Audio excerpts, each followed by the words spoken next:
Michael Imhotep, IMHOTEP.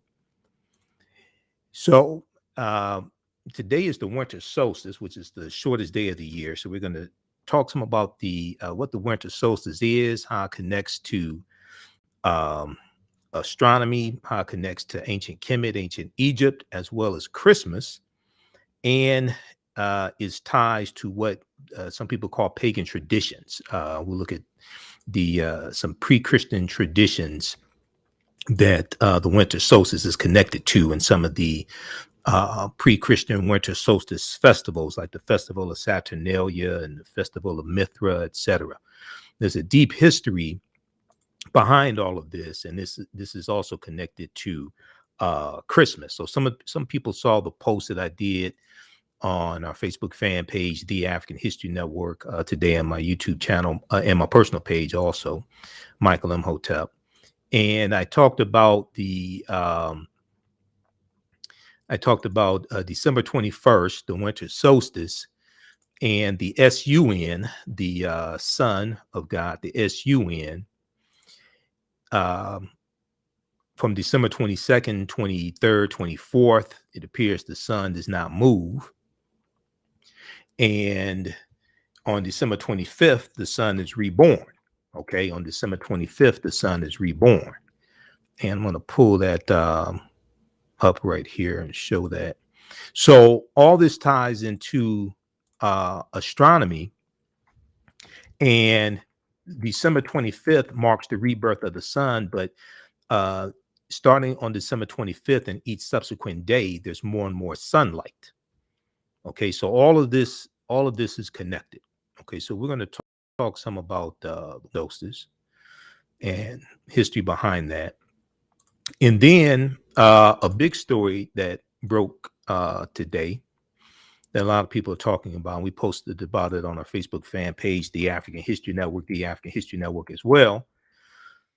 Deals with actress Meagan Good, that's on the TV show, that's on the show, the streaming show on Netflix, Harlem, as well as her husband, DeVon Franklin. And they filed for divorce. Well, he filed for divorce. So we posted about this also.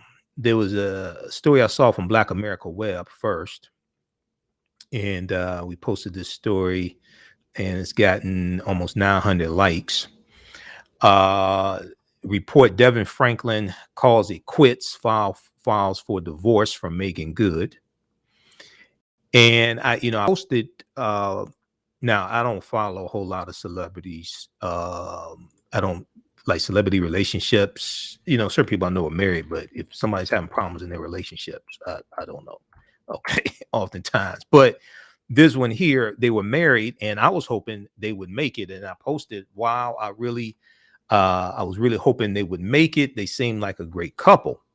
So we'll talk a little bit about this. Okay. We're not going to spend a whole lot of time on it, but there was a good article from people.com that I posted also. So the first article I posted was from Black America Web, and it's African American owned operated. Then I posted one from people.com, and the one from People has more details. So we'll talk a little bit about that as well. So if you don't follow us on our Facebook fan page, The African History Network, you want to definitely do that. The African History Network. All right, now, so we'll talk about the winter solstice. We'll talk a little bit about Meagan Good and DeVon Franklin getting a divorce. And it appears, from statements from them, it appears it's for the best. We'll talk about the winter solstice and Christmas and astronomy, and deal with some history there in ancient Kemet, ancient Egypt.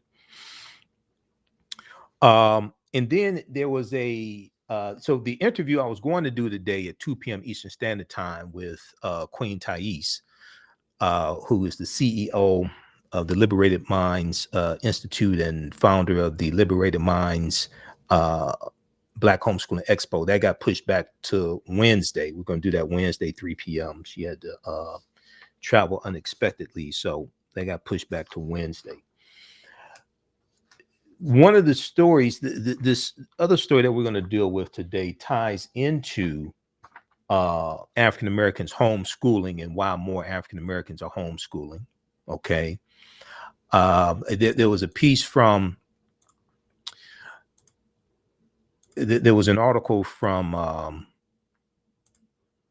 NPR.org, National Public Radio, that I saw. There's a big article from National Public Radio.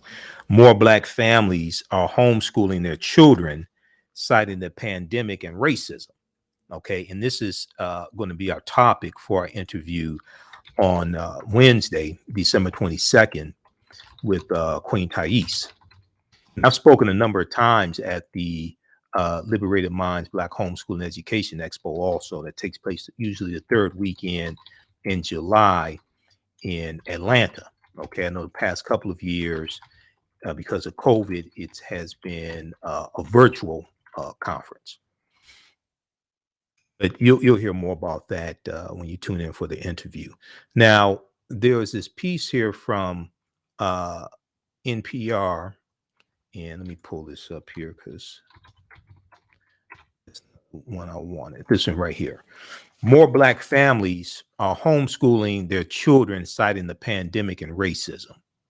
Okay, this story right here. So this is going to be our topic for discussion for the interview I'm doing Wednesday, December 22nd, 3 p.m. Eastern Standard Time. We'll broadcast on our Facebook fan page, The African History Network, my YouTube channel, Michael Imhotep, IMHOTEP. And we'll talk to Queen Thais. Okay. And so if you're an African American parent, you want to learn more about homeschooling, or if your child is at home in virtual school because of COVID or whatever it is, because of threats on schools, you want to tune into this interview. Now, this story ties into another story that I saw from December 17th. And I saw it at NBC News, and then blackamericaweb.com picked up this story as well. A state representative in Oklahoma has written a bill that introduces limits on how slavery is taught in schools. Okay. And we see this continuing attack on being able to teach the real history in schools. We see this continuing attack on being able to teach the real history in schools. And let's see here. There was this story here. So Black America Web picked up this story. But State Representative Jim Olson's bill bans instructions from teaching that one race is the unique oppressor or victim in slavery. Okay. And this sounds like some more of white people in their feelings and not wanting white children to feel guilty for what their ancestors did, etc. Okay, this sounds like more of that. This piece here, we'll talk about this story today, and this ties into the interview I'm going to do with Queen Thais, because when you read the piece from National Public Radio, one of the things they talk about is African American parents are fed up with the racism that's in the curriculum, or not, or their children not being able to really learn the real history because of these critical race theory laws in state legislatures. Oklahoma Republican introduces bill to limit how slavery is taught in school. So we'll deal with this on the other side of the break. You listen to the African History Network show. I'm Michael Imhotep. We'll be back in a few minutes. All right, stand by. Stand by, everybody. I'm back from break in 4 minutes. Share this broadcast on your social media platforms. Invite your friends to tune in also. Stand by.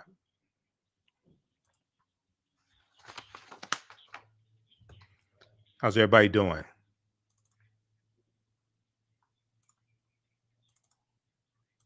Okay, who still needs to register for the online classes I teach on Saturdays and Sundays, from the Civil War to the Civil Rights Movement and Black Power, 1865 to 1968.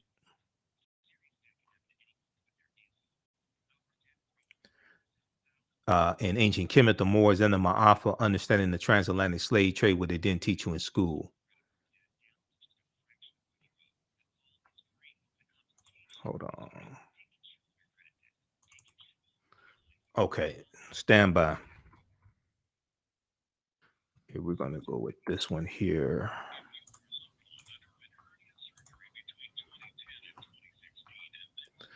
Okay, we'll post the information here so you register for the online classes. We have them right at our website, AfricanHistoryNetwork.com. As soon as you register, you can start watching the content. You can join us in class on the weekends. We have a special bundle right now. You can register for both classes for only $70, regularly $130 each. Okay. And we have the classes archived as well. We do them live. All the sessions are archived and recorded. You can go back and watch them anytime. Stand by, back from break in 2 minutes.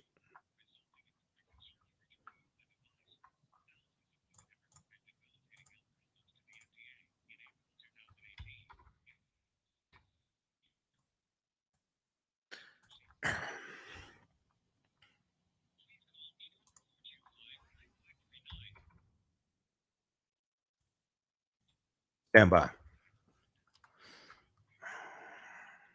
Back from break in 1 minute.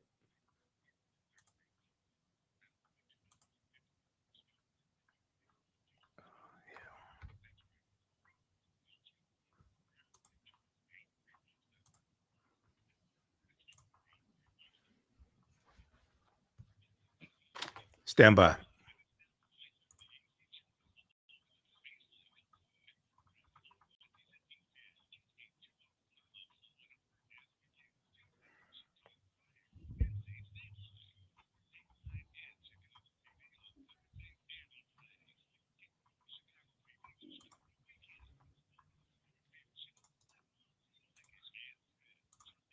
Back from break in 30 seconds. Welcome back to the African History Network show right here on 910 a.m. the Superstation, the Future Radio. I'm your host, Brother Michael Imhotep.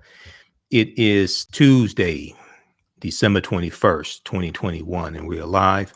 Calling numbers 313-778-7600, 313-778-7600 is the calling number if you have a question or comment. All right. So I was probably as shocked as many other people when I saw the news today, and we're just going to talk about this for a few minutes here.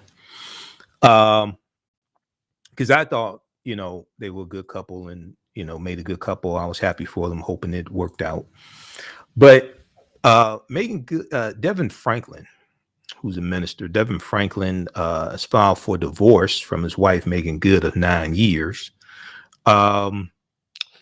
So it's an interesting story here. People.com has a good write-up on this. I read the article from blackamericaweb.com first, and people.com had a lot more details. Read Black America Web because it's African American owned and operated. Essence has a good article also, but we posted the articles from Black America Web and people.com. Harlem star Meagan Good and husband DeVon Franklin to divorce after 9 years of marriage. There's no one at fault. We believe this is the next best chapter in the evolution of our love. Meagan Good and DeVon Franklin tell People exclusively. Okay, People magazine, People exclusively. So People exclusively confirms the couple split after 9 years of marriage. Meagan Good and DeVon Franklin, who met working on the 2011 film Jumping the Broom, which is a really good movie. Movies and shows that promote African-American relationships, love, marriage, and I guess I have to be specific of what I'm talking about. Black men and black women, African-American men and women. You can do what you want to do, but that's not what I'm talking about. I like those positive movies. Okay. So they met on working on the film Jumping the Broom, which is a really good movie. I mean, Angela Bassett, you've got Meagan Good, you've got Mike Epps. It's an all-star cast for Jumping the Broom. So they got engaged in May 2012. And Loretta Devine, that's what I was thinking of, Loretta Devine. I was thinking of her on on the dorm director on A Different World first season, but Loretta Devine's in the movie as well. So they got engaged in May 2012 and wed in June 2012. Okay. They said after much prayer and consideration, we have decided to go into our future separately, but forever connected. Meagan Good is 40, DeVon Franklin's 43. They share in a joint statement. We celebrate almost a decade of marriage together and a love that is eternal. There's no one at fault. We believe this is the next best chapter in the evolution of our love. They continue. We are incredibly grateful for the life-changing years we spent together as husband and wife. We are extremely thankful to God for the testimony being created inside of us, being created inside us both, and for blessing our lives with each other, the pair adds. Now, 6 months before publicly sharing their decision to divorce, Meagan Good and DeVon Franklin posted anniversary tributes to one another to mark their 9th year of marriage. So they have some, this is a good article from People. Okay. I don't read People a whole lot. I follow them on one of the social media platforms or something. I follow them, but I get updates from People, but I don't follow them a whole lot. Let me see here just a second. Okay. Now, on June 16th, Meagan Good shared a nearly 4-minute highlight reel of their relationship on Instagram. She said, quote, "To the love of my life, my husband, purpose partner, happy anniversary." The Harlem Star wrote, she's in the TV show Harlem, and Jasmine Guy makes some appearances in Harlem as well. Haven't seen Harlem yet. I've been watching reruns of 227 after the show's over with, and I'm editing video. Watching 227, MSNBC, and the Black News Channel. That's like what I watch. In A Different World on TV1. That's like 90% of what I watch. Okay. Now, this makes number 9 An Eternity You Go. This makes number 9 and Eternity You Go. You are the best decision I've ever made besides loving Jesus. LOL, laughing out loud. I love you with everything inside me, in this life and in the next. Okay. Now, at the time, DeVon Franklin, who's a preacher, most people know, and Live Free, Exceed Your Highest Expectations author, wrote a message to God on Instagram along with a photo of the pair. He said, "I love you, my love. Happy anniversary, number 9." He said in part. Now, as recently as December 2nd, DeVon Franklin celebrated the actress Meagan Good and touted her new Amazon Prime series, Harlem. And I have Amazon Prime. I need to watch it. I don't have Netflix anymore. I need to get Netflix again. It's on Amazon Prime. I've been watching 227 on Amazon Prime, so I'm about to start watching Harlem. I'm on season 4 of season 4 227, and they have Paul Winfield as the property owner, and they have Stoney Jackson on 227 now, season 4. So I'm so proud of my love, Meagan Good. She's one of the most talented actors on the planet, and she's funnier than you may know, but I'm so glad you finally get a chance to see her do it all as Camille Parks in the new Amazon Prime show Harlem. He posted on Instagram. Okay, so check out the rest of this piece here from people.com. All right, and I have to watch I have to watch Harlem on Amazon Prime, especially being that I'm paying for Amazon Prime each month. I just know Jasmine Guy and Meagan Good are in Harlem. That's about all I know about. I don't know plots, nothing. That's all I know. Okay, so check that out, and we wish them the best. And why is the screen freezing up? Hold on just a second here. Why is this doing this? Okay, stand by. Oh, damn. Stand by. My screen's freezing up. So we wish them the best. Okay, 313-778-7600 is the calling number if you have a question or comment. Those watching on Facebook and YouTube, we may cut out for a minute. because I have to refresh the screen.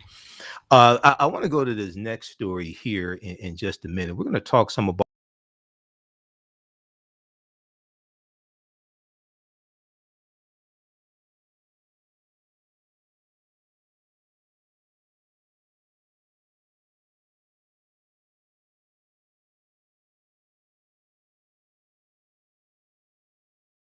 a number of times. Okay, we're back on Facebook and YouTube. We're back. How's everybody doing? Sorry, the screen froze up as I was sharing the screen.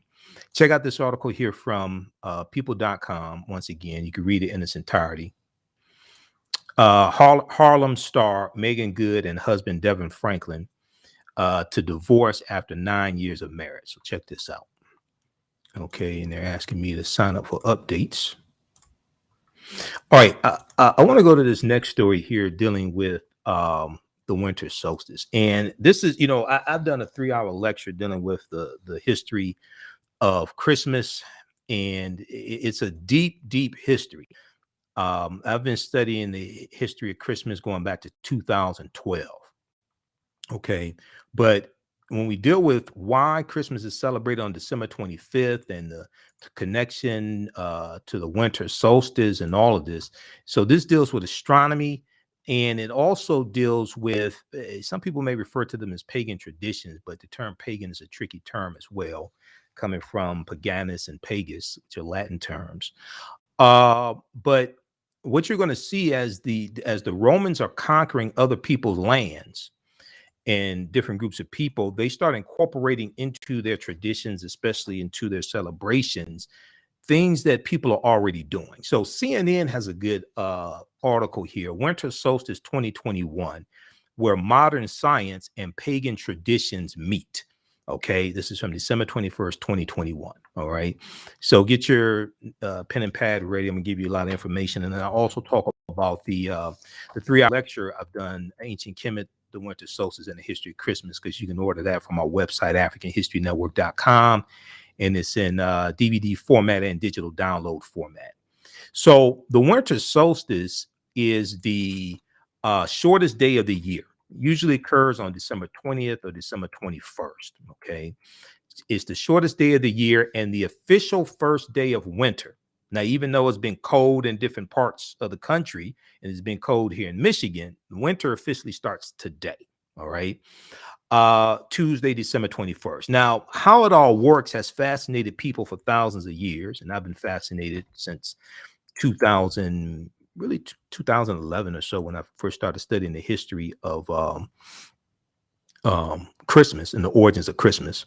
First, we'll look at the science and precise timing behind the solstice. Then we'll explore some ancient traditions and celebrations around the world. Okay, we'll talk about that. I'm going to show you some slides from my presentation. I'm also going to reference the book Christianity Before Christ by Dr. John G. Jackson, because his book ties into the winter solstice as well.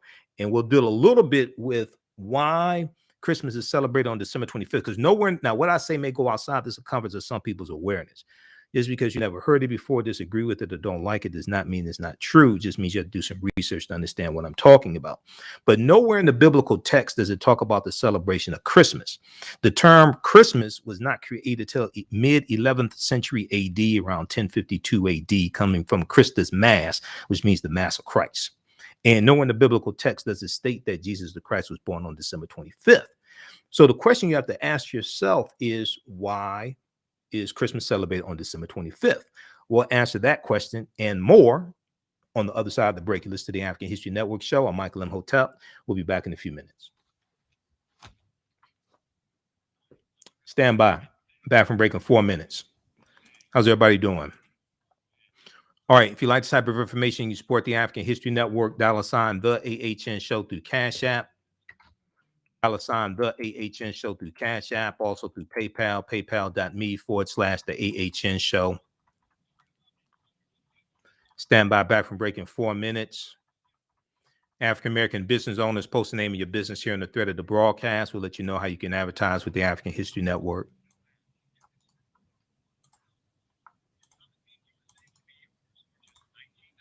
All right, stand by.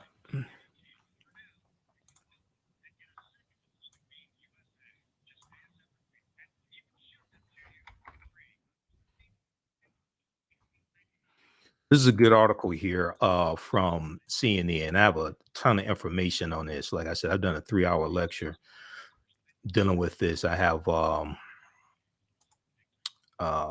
lot of information on the origins of Christmas, the pre-Christian holidays that Christmas is based upon. Because the presentation that I do a few years to put like everything together, the presentation has evolved. Okay. Did we lose the station? Hold on. I think I just dropped a call from Skype. Stand by.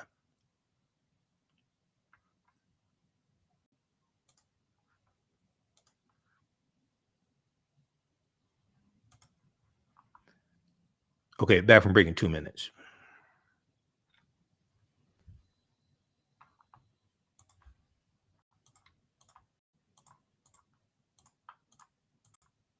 Let me call the station back.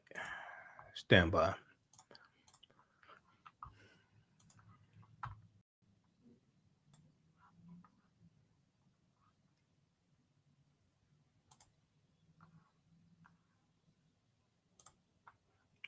Okay. Back from break in 1 minute.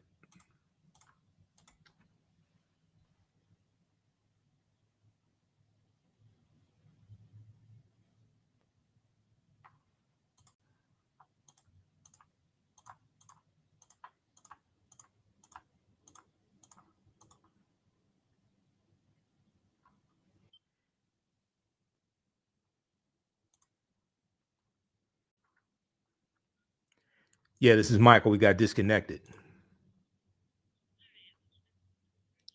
All right. Thanks.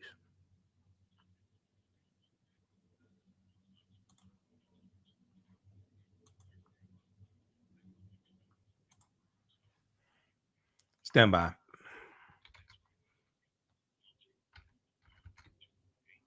Oh, hell, what just happened?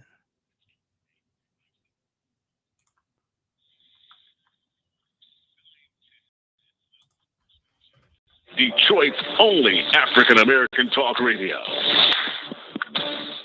Welcome back to the African History Network show right here on 910 AM, the Superstation, the Future Radio. I'm your host, Brother Michael Imhotep. It is Tuesday, December 21st, 2021. It's the Winter Solstice.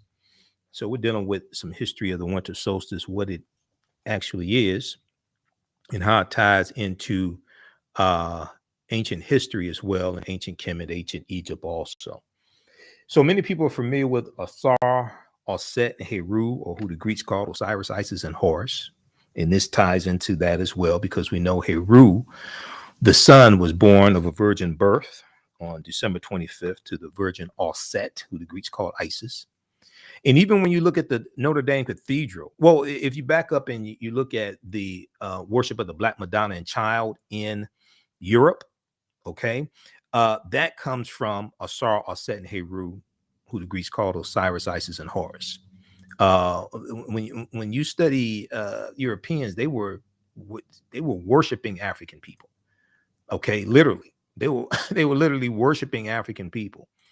And unfortunately, the 800-year occupation of Europe by the Africans, known as the Moors, is going to flip all that stuff around. So you go from the original story of Osset and Heru to the Black Madonna and Child, and then the decolorized version, okay? The decolorized version of the story. And when you look at the constellation of Virgo, Virgo in Latin means virgin. Originally, the constellation of Virgo was of Osset in ancient times, the virgin, Osset. But if you look up the word Virgo, Virgo is Latin for virgin. So if we go back to the article from CNN.com very quickly, and then we're going to go to some other information, some slides that I have as well. The winter solstice is the shortest day of the year and the official first day of winter. The science and timing behind the winter solstice. The winter solstice marks the shortest day of the year in the northern hemisphere, when the sun appears at its most southerly position. The sun appears at its most southerly position directly overhead at the Tropic of Capricorn, okay, the constellation of Capricorn. The situation is the reverse in the southern hemisphere. There, the December solstice marks the longest day of the year and the beginning of summer in places such as Australia, Chile, and South Africa.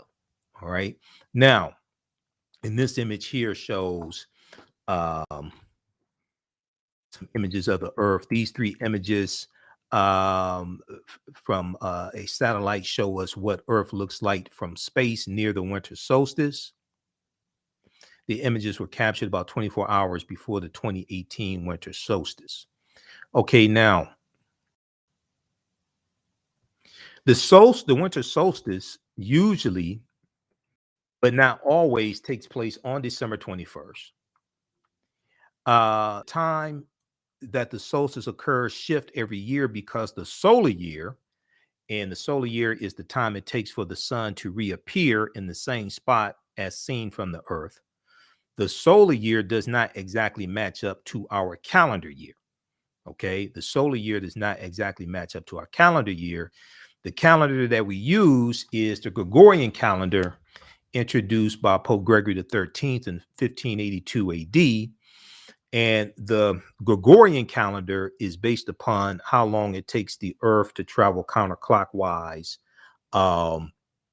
basically around the sun. And we know basically around the sun. So it takes 365 days, 5 hours, 48 minutes, and 365 days, 5 hours, 48 minutes, and about 46 seconds or so. All right.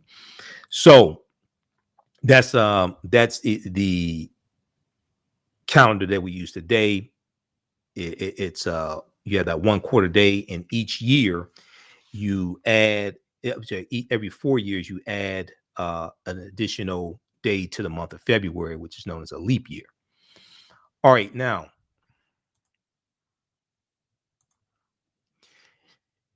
okay, so they give the super precise coordinates as well. Now, okay, what places see and feel the effects of the winter solstice the most? Daylight decreases dramatically the closer you are to the North Pole on December 21st. And we know that on December 25th, the days of the year start getting longer. And each subsequent day, the days start getting longer, starting on December 25th. So the December 25th in ancient times was known as the birth date of the sun. Okay, what causes the winter solstice to happen? Because our planet is tilted on its rotational axis, we experience seasons here on Earth as the planet moves around the sun. Okay, each planet Earth moves around the sun. Each hemisphere experiences winter when it is tilted away from the sun, and summer when it's tilted toward the sun. Winter when it's tilted away from the sun, okay? Summer when it's tilted toward the sun. Okay, so they asked the question here, why is the Earth tilted on its axis? Why is the Earth tilted? Scientists are not entirely sure how this occurred, but they think that billions of years ago, as the solar system was taking shape, the Earth was subject to violent collisions that caused the axis to tilt. All right, so you can read the rest of this here. But one of the things they talk about are some of the winter solstice traditions and celebrations. They talk about the Roman Festival of Saturnalia. And I'm going to reference some of the slides in my presentation in just a second here. The ancient Roman Festival of Saturnalia. In ancient Rome, Saturnalia began on December 17th and lasted for 7 days. It honored Saturn, the Roman god of agriculture, or Roman deity of agriculture. The People enjoyed carnival-like festivities resembling modern Mardi Gras celebrations. Let me scroll back up here. Resembling modern Mardi Gras celebrations. Just a second here. What did I lose something? Okay. Just a second. Go back to this. All right. And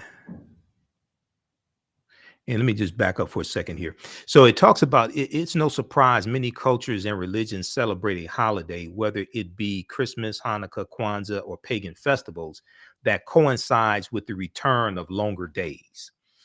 Ancient peoples whose survival depended on a precise knowledge of seasonal cycles marked the first day of winter with elaborate ceremonies and celebrations.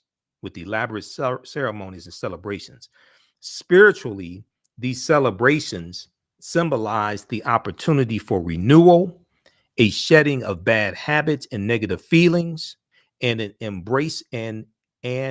embracing of hope amid darkness as the days once again begin to grow longer. Many of the ancient symbols and ceremonies of the winter solstice live on today or have been incorporated into newer traditions. And in my research studying the history of Christmas, you see this, okay? Everything from the Christmas tree to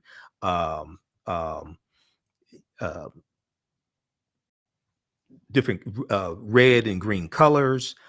You get to see different things that were incorporated from other people into the celebration of Christmas. Now, the Festival of Saturnalia began on December 17th and lasted for 7 days. Saturnalia continued into the 3rd and 4th centuries Common Era, or AD.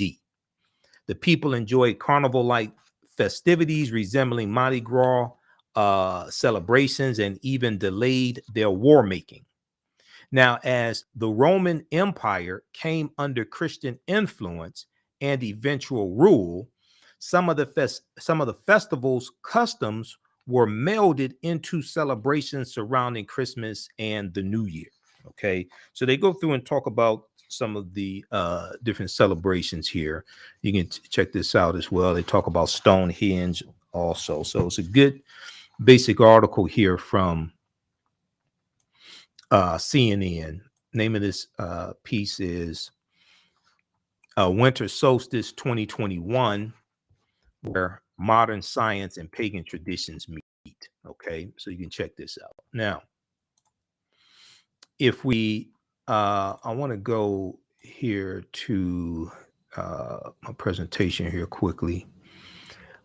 So if we look at what determines when Christmas is celebrated, we look at the winter solstice. Now, this definition of the winter solstice comes from McGraw-Hill Dictionary of Aviation.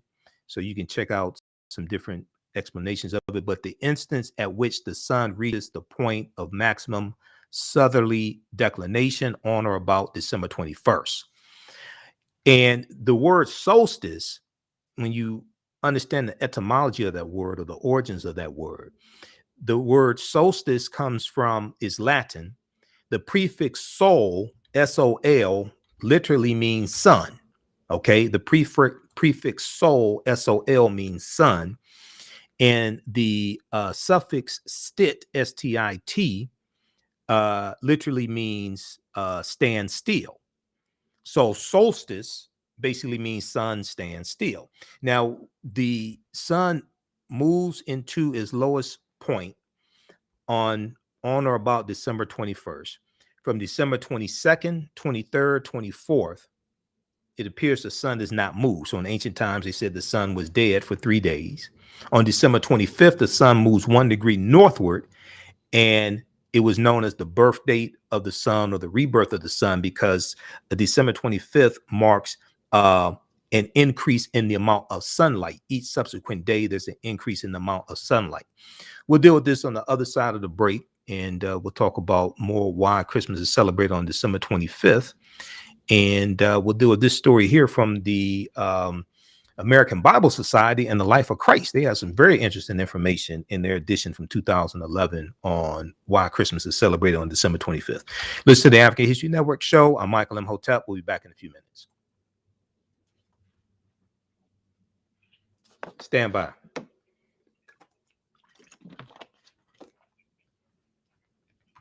Okay, stand by. How's everybody doing? Back from break in 4 minutes. Okay, if you like this type of information, at our website, AfricanHistoryNetwork.com. Also, we have the lecture I did dealing with the origins of Christmas. It's a 3-hour presentation, Ancient Kemet, the Winter Solstice, and the History of Christmas. We have it in DVD format or digital download format. It's right on the homepage of our website, AfricanHistoryNetwork.com. So we'll post a link here. You can check that out. I'll do a PowerPoint presentation, and it's a lot of information that's thoroughly documented as well. Stand by, back from break in 4 minutes.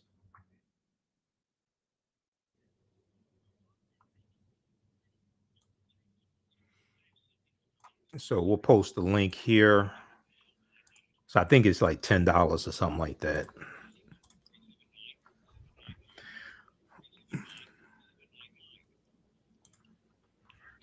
I was thinking about doing a special presentation on Christmas Eve on December 24th, dealing with the origins of Christmas and all this in my online school. I was thinking of doing that, but I don't know if I had the time to do it. Okay, how you doing, Sean, Becky? Everybody share this broadcasting on social media platforms. Invite your friends to tune in as well. Stand by.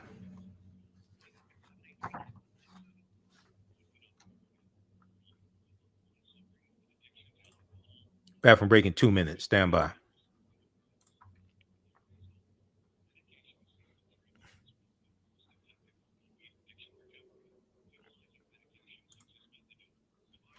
So one of the things that I talk about, and then there's some overlap into the online classes that I teach,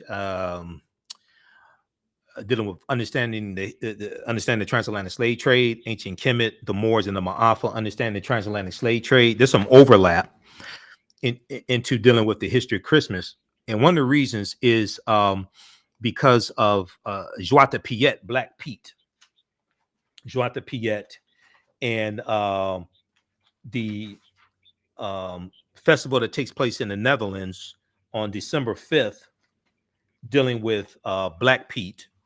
And Black Pete was a Moor. Welcome back to the African History Network show right here on 910 AM, the Superstation, the Future Radio. I'm your host, Brother Michael Imhotep. It is Tuesday, December 21st, 2021. And we're live. We're talking some about the Winter Solstice and the history of the Winter Solstice, and how all this ties into ancient history and ancient Kemet as well, ancient Egypt, and the origins of Christmas. All of this, it's all connected. There was an article from, let me see here. So what I have up on the screen here, I was talking during the break. This deals with center class and Zwarte Piet, Black Pete. Okay. In the celebration, the parade that takes place in the Netherlands, dealing with Black Pete, takes place on December 5th. Okay, December 5th. And in the story, Black Pete was a Moor who becomes a slave of center class. Okay, becomes a slave of center class.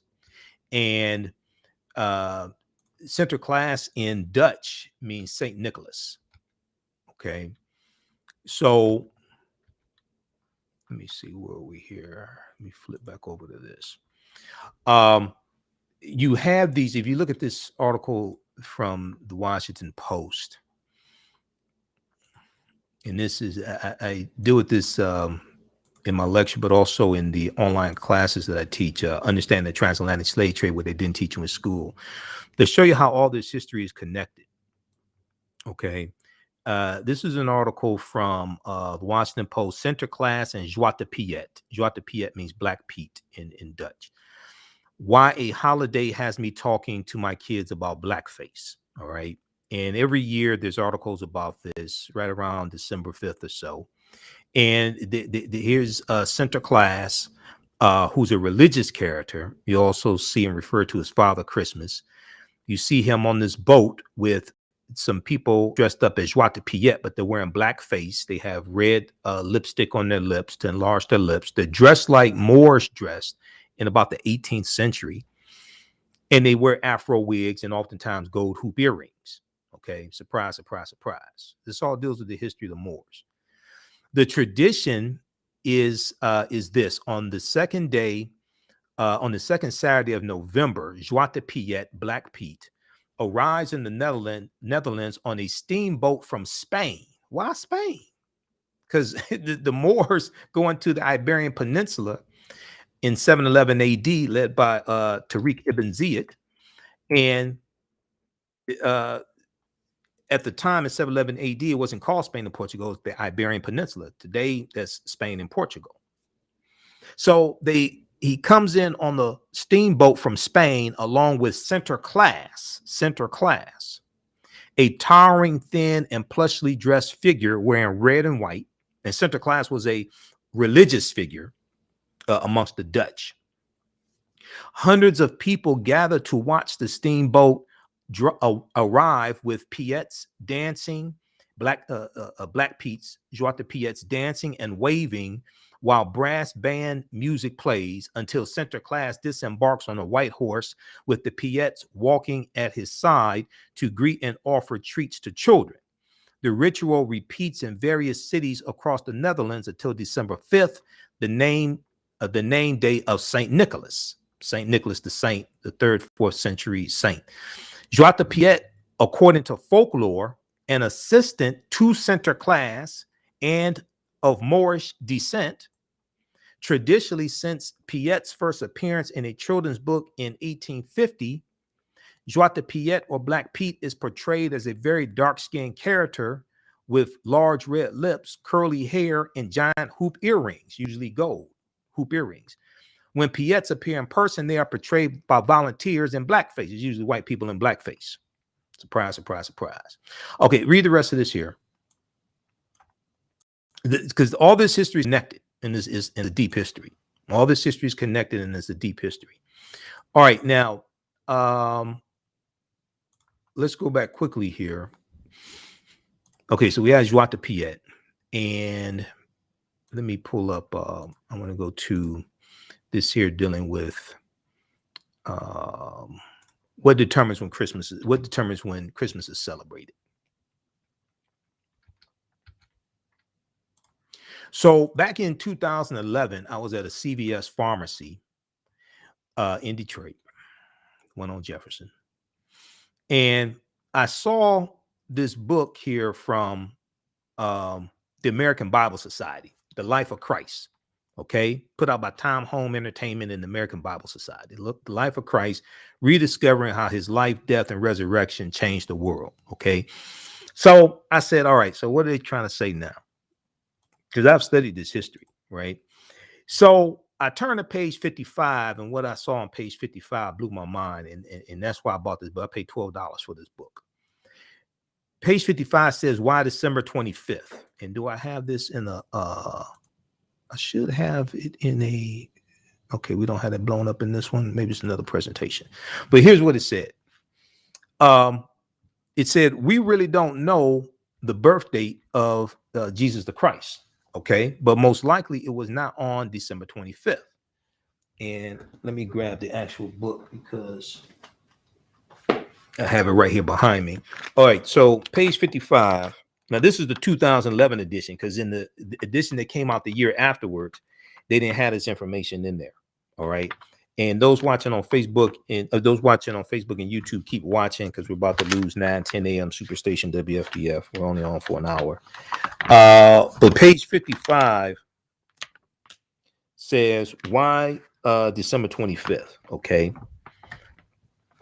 So it says, in Christianity's early years, people debated whether Jesus' birthday should be celebrated. Some Christians were against observing it at all, as they did not want Jesus compared to Pharaoh and Herod, whose birthdays were commemorated. But in the 4th century AD Common Era, Pope Julius I made it official. Christ's birth would be celebrated on December 25th. Now, why December 25th? December 25th was already considered the birthday of the sun, S-U-N. Using the technology available at the time, astronomers observed that on December 25th, the days started getting longer again.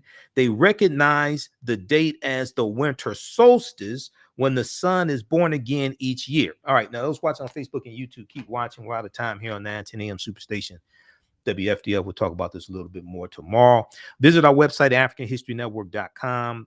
You can purchase the lecture. I've done a 3-hour lecture in digital download format or DVD on the origins of Christmas.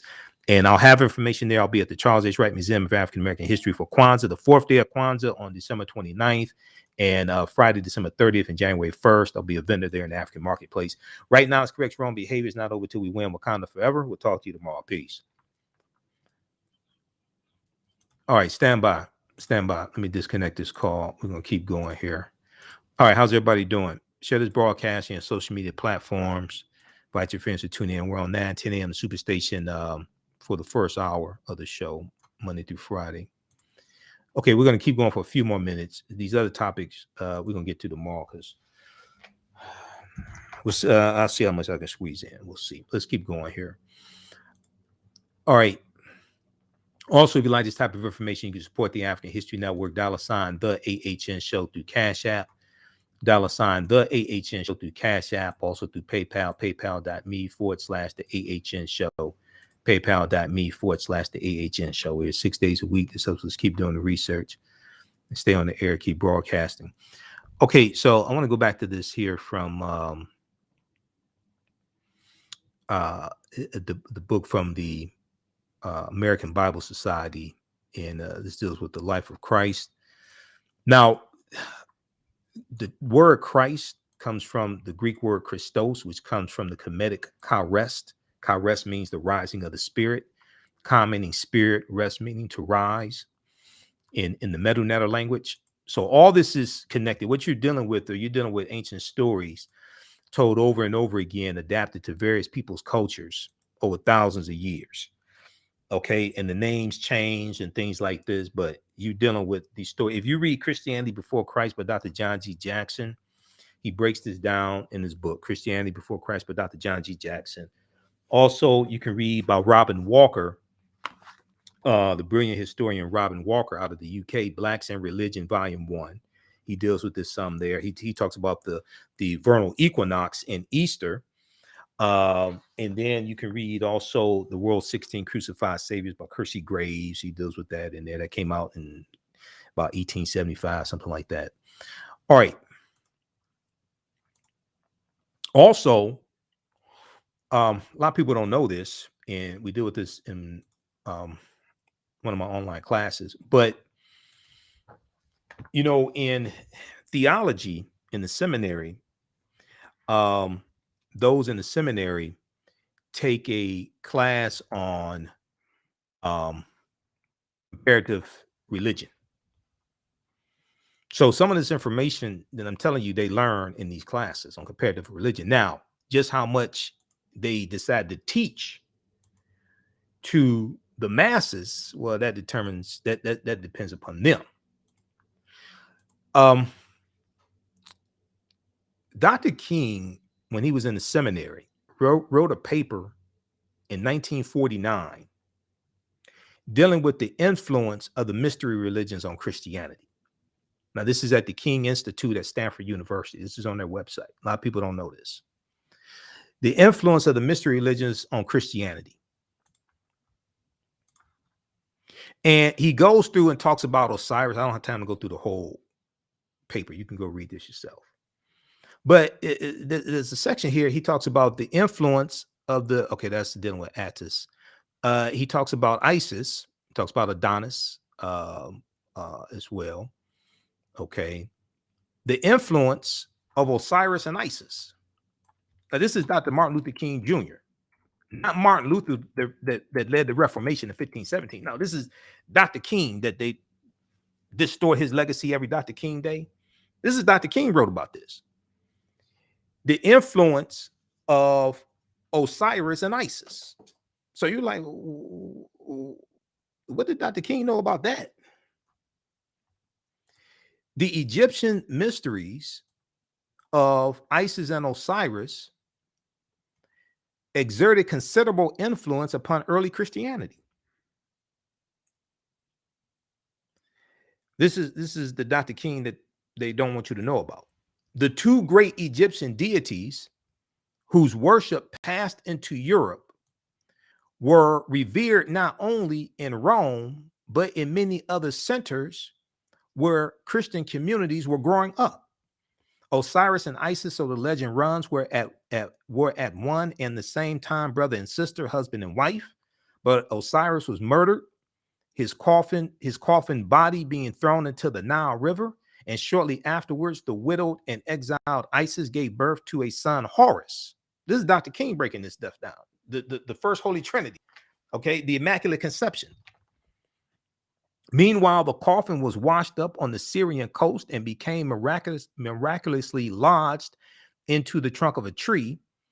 The tree afterwards chanced to be cut down and made into a pillar in the palace at Byblos. And there Isis at length found it. After recovering Osiris' dismembered body, Isis restored him to life and installed him as king in the netherworld. Meanwhile, Horus, having grown to manhood, reigned on earth, later becoming the third person of this great Egyptian Trinity. Now, this is Dr. King breaking this down. Okay, read this paper here from 1949. Okay, that Martin Luther King Jr. wrote when he was at Crozier Theological Seminary. The name of the paper, The Influence of the Mystery Religions on Christianity. Now, I first found out about this from one of my teachers, Dr. Ray Hagins, years ago, and I went and read the paper. Okay, I went and read the paper. So this is why they don't ask me to speak at a lot of Dr. King Day celebrations, because I braced up. I did with the Dr. King to try to get a concealed pistol license in Montgomery, Alabama in 1956, because Dr. King owned guns until Bayard Rustin convinced him to get rid of his gun. Dr. King owned guns. Okay. Because you read the book, this nonviolent stuff that gets you killed, how guns made the civil rights movement possible, by Professor Charles E. Cobb Jr., you get a whole different understanding of the civil rights movement. As one of my teachers, Professor James Small, taught me, he said the civil rights movement was not a nonviolent movement. If it had not been for Negroes with guns, there would not have been a civil rights movement. All right, but that's another presentation. So we deal with that some in the class I teach, from the Civil War to the Civil Rights Movement of Black Power, 1865 to 1968. All right, so they talk about the winter solstice here on page 55 of this book here, The Life of Christ. Now, they say the Romans celebrated the birthday of the god Sol Invictus, the unconquered sun, the god Sol Invictus. And I'm going to see if I have a blow up of this. I thought I had a larger, one of my other presentations, I thought I had a larger slide of this. I have this in different presentations here. Yeah, okay. So this is what we do. You have a blow up of this. So what we'll do, we're going to, just a second here. This is in the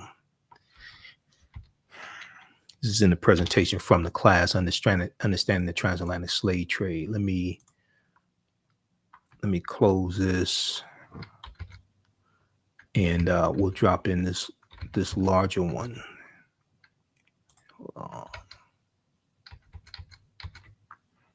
Okay. Let me do this. Let me drop these slides in here.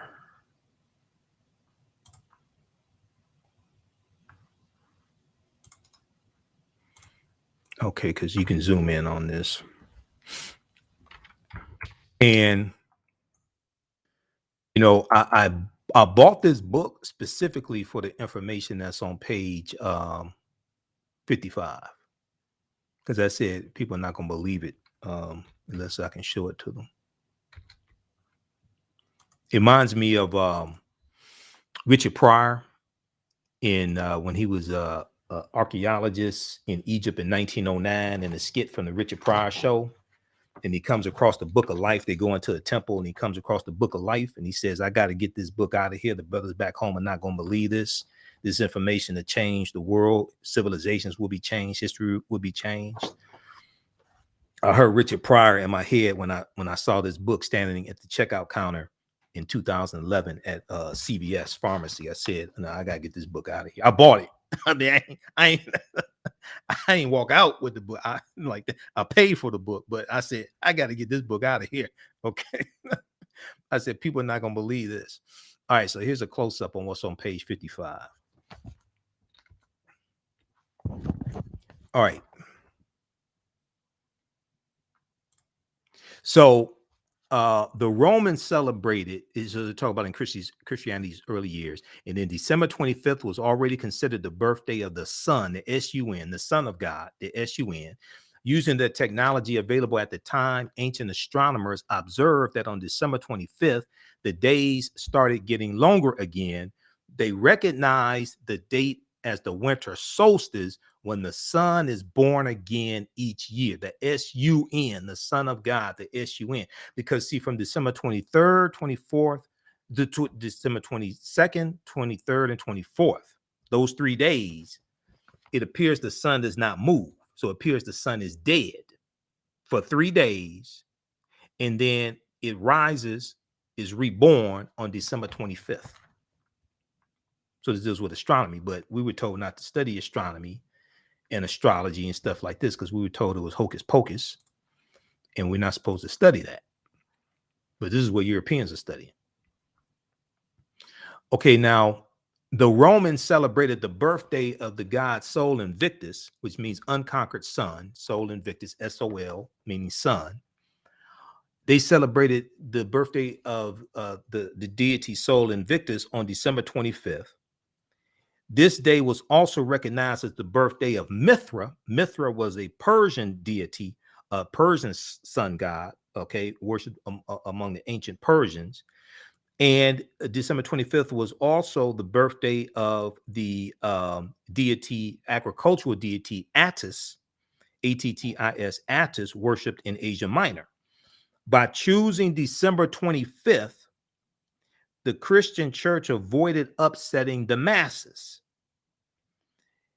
No one wanted their festivals canceled, so the church simply combined this new Christian holiday with pagan traditions. The church just simply combined this new Christian holiday with pagan traditions. When you go through and study history and you look at the book, well, Christianity Before Christ breaks this down also, but there's another book that I used in researching the history of Christmas, and it's one, where is that one? Can I put my hands on it? It's one by Jonathan Green, Everything You Want to Know About Christmas, or something like that. Oh, this one right here. Christmas Miscellany. This book right here, it deals with a lot of history as well. Christmas Miscellany. Everything You Always Wanted to Know About Christmas by Jonathan Green. That this book goes deep into that history also. All right, now I'm not attacking anybody that celebrates Christmas. I don't want people to misunderstand me here. So that's why Christmas is celebrated on December 25th. And this was in the 2011 edition of The Life of Christ, put out by the American Bible Society. Now, what's interesting, it says rediscovering how his life, death, and resurrection changed the world. Now, interesting enough, when this came out, I showed this all over the place. I did lectures in different cities, and I was showing this and citing this information here and actually showing people what's in here. So it was a sister who watches my show. She contacted me like the following year. I think it's probably 2012. She contacted me and she said she bought the book, but she bought the edition that came out after 2011. And she said the information that's on page 55 is nowhere in the next edition of the book. That information is not in there. So if you try to get this on Amazon, get the 2011 edition. All right. Now, history.com. Now I don't know why they took it out, because it's accurate. It's true. But I don't know why they took it out, but they did. But history.com, official website of the History Channel, has an interesting article as well. And they've done a documentary on history.com dealing with the history of Christmas. They have some of this information in there. Okay, dealing with the winter solstice and all this. I've seen their documentary. They have it. They have some of this in there. If we look at this one here from history.com, let me pull this up. On the winter solstice, we'll look at this, and I'm going to show you a couple more slides for my presentation. Okay.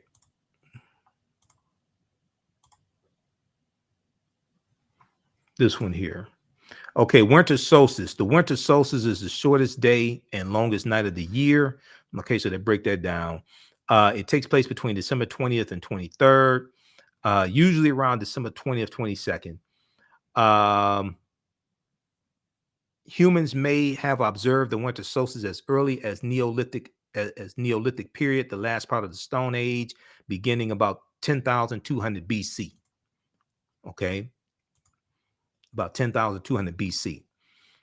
Stonehenge, which is oriented toward the winter solstice sunset, may also have been a place of December rituals for Stone Age people. They talk about the Roman holidays, the Festival of Saturnalia. Now, this is history.com, official website of the History Channel. Saturnalia was a hedonistic time when food and drink were plentiful, and the normal Roman social order was turned upside down. For a month, enslaved people were given temporary freedom and treated as equals. Business and schools were closed so that everyone could participate in the holiday festivals. Also, around the time of the winter solstice, Romans observed Juvenalia, a feast honoring children, a feast honoring the children of Rome. In addition, members of the upper classes often celebrated the birthday of Mithra on December 25th. Mithra was an ancient Persian god of light or sun. It was believed that Mithra, an infant god, was part of a rock. For some Romans, Mithra's birthday was the most sacred day of the year. In the latter Roman Empire, Mithra blended with Sol Invictus, god of the unconquered sun. Some theorists believe the early Roman Catholic Church may have chosen the same date for Christmas in order to supplant pagan rituals, though many Christian scholars dispute this. Okay, but when you go through and look at the history and you go look at rituals that they're incorporating, the Romans are incorporating from other people, okay, and you go, once again, nowhere in the biblical text does it state that Jesus the Christ was born on December 25th. This may go outside the circumference of some people's awareness once again. Okay, but nowhere in the biblical text does it state that Jesus the Christ was born on December 25th, or Yeshua, because the letter J did not exist until 1630 AD. The letter J is derived from the letter I. This is why when you go to the dictionary and you look up the word Jesus and you look at the etymology of the word, it takes you back to Yeshua with a Y, because the letter J didn't exist. So one of the mistakes that we make is we think oftentimes the way things are today is the way they've always been, which is not necessarily true. So they deal with Yule, the ancient Nordic festival of Scandinavia of Yule. From this was a festival from the winter solstice through January. So when you hear songs, I'm dreaming of a white Christmas, Yuletide carols sung by the fire, what's Yule? Okay, it's not Y-O-U, it's Y-U-L-E. Yule. What is that? That's an ancient winter solstice festival that was in Scandinavia. Because see, a lot of this stuff we just repeat, but don't know what the hell we're talking about, right? So we learn it when we're kids. Yuletide carol sung by the fire. What's Yule? Ask your parents what's Yule. They can't tell you. Okay, what is it? What is it? A mixture between a yak and a mule? Yule? What is that?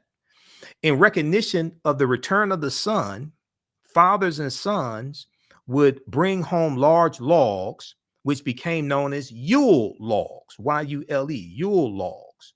Okay. They would set one end of the logs on fire.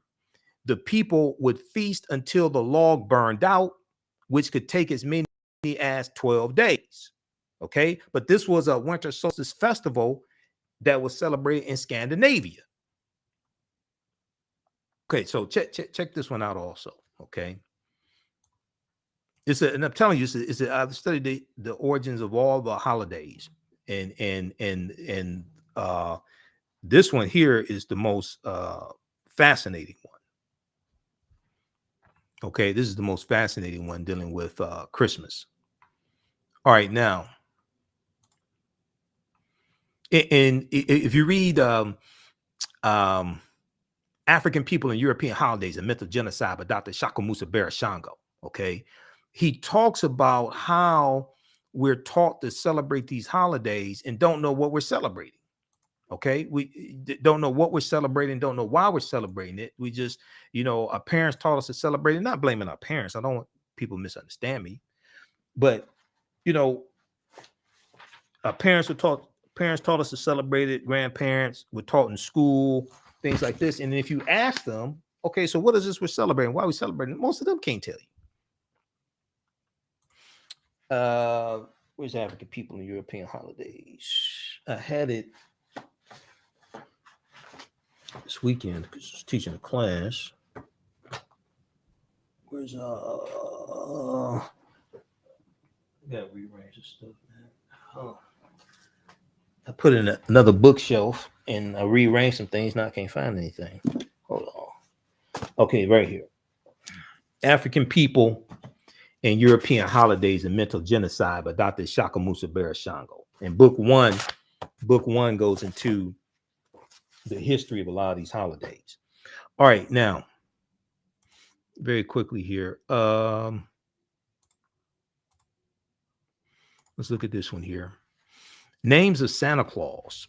Sinterklaas amongst the Dutch, Netherlands. Father Christmas amongst the English. Saint Nicholas.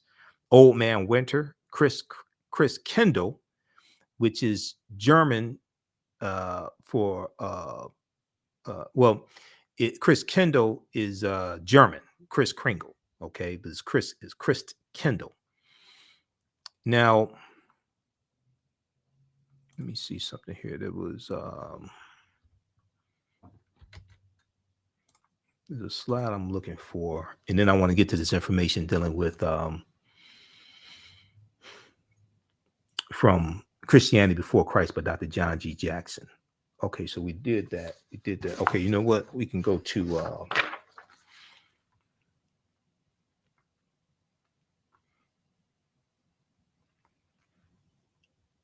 let's look at this quickly here. Festival of the Kalends. This is a deep history.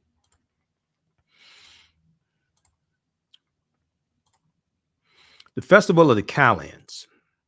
This is another Roman festival. And let's say, okay, Odin, Yule. Let's look at this quickly here. What is pagan?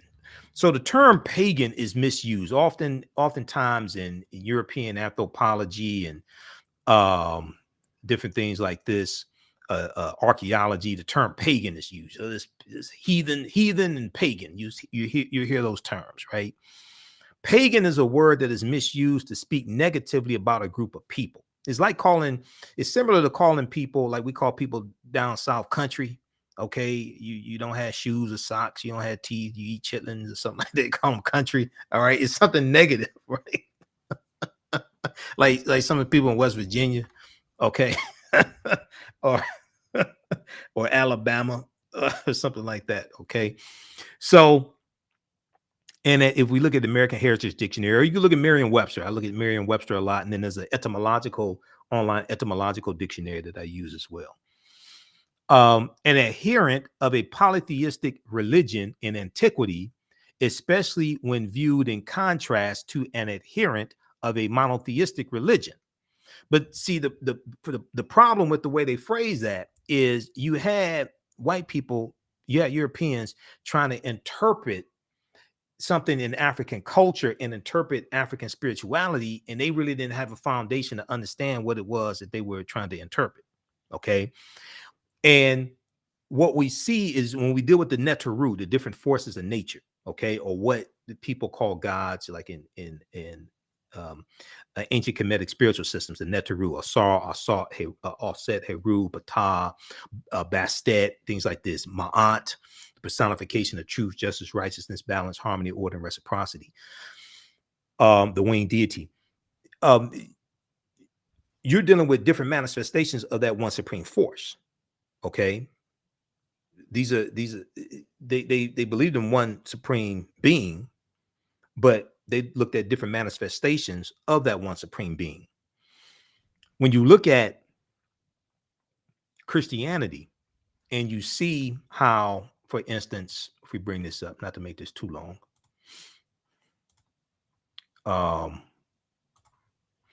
if we look at this here, we want to go here. Now Valley Contributions to Civilization by Tony Browder, page 168. So if we look at, let's bring this up right here.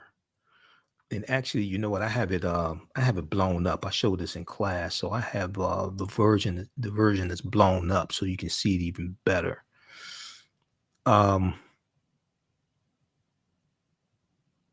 Yeah, let's look at this. Let me drop these 3 slides in here because you can see it even better.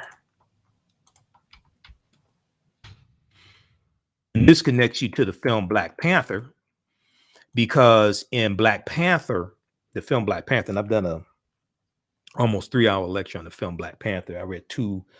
I did a lot of research so I could actually do like intelligent lectures on the film Black Panther. I saw some stuff people put out, and I did research. I mean, just put it like that, a lot. But when you look at the panther deity, Bastet, that comes from ancient Kemet, ancient Egypt. Bastet, that watches over the people of Wakanda. And then each clan, there are 18 different tribes that make up the people of Wakanda. Each one has their own deity that watches over them. Okay, like the Jabari tribe, things like that. You have the crocodile clan, the gorilla clan, etc. But Bastet watches over the people of Wakanda. And this ties into what are called patron saints, like Saint Maurice, who was a Moor, who became a patron saint to Germany. And what happens is, this is why this is such a deep history. All this is connected. So let's look at this here. Let's look at this is page 168 of Nile Valley Contributions to Civilization. Let's go to all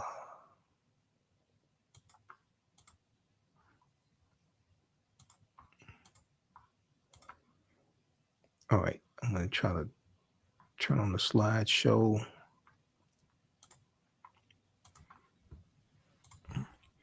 And Browder's in Egypt right now. I was trying to set up an interview with him because he sent me a message. We talked through Facebook a couple weeks ago, but I'm gonna catch him when he gets back from Egypt.